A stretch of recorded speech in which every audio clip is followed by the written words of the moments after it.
In contrada Petrusa gli operai si sono visti ieri sera lavorare fino a tardi alla luce dei fari posizionati in cima ad una gru. Questo perché bisogna fare in fretta per sostituire il ponte e ripristinare, si spera, definitivamente la circolazione nella zona. La strada degli scrittori, ovvero la 640, è stata nel frattempo ribattezzata la nuova Salerno-Reggio Calabria, visto che i tempi di consegna sono slittati più di una volta, creando in alcuni punti pesanti disagi. Continua il calvario, ad esempio, per raggiungere Canicattì.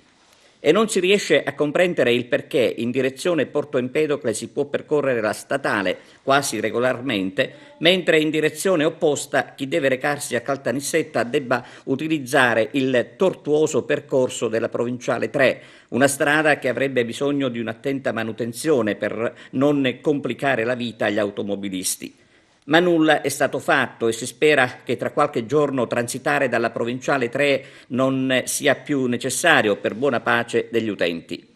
Ricordiamo che l'ANAS ha annunciato una penale a carico del contraente generale per i ritardi nella conclusione dei lavori, mentre il sottosegretario alle infrastrutture Simona Vicari dal canto suo ha chiesto una ispezione. Sempre secondo quanto annunciato nelle scorse settimane dall'ANAS regionale, il tratto agrigentino della nuova 640 dovrà essere consegnato entro il 27 marzo.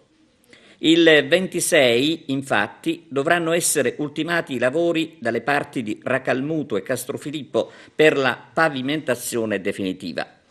Intanto si sta lavorando nei pressi dell'Erg, nella rotonda San Pietro, dove il percorso in direzione di Porto Empedocle in un primo momento sembrava dovesse essere in rettilineo, invece bisogna aprire bene gli occhi se dovesse rimanere così come si presenta in questi giorni.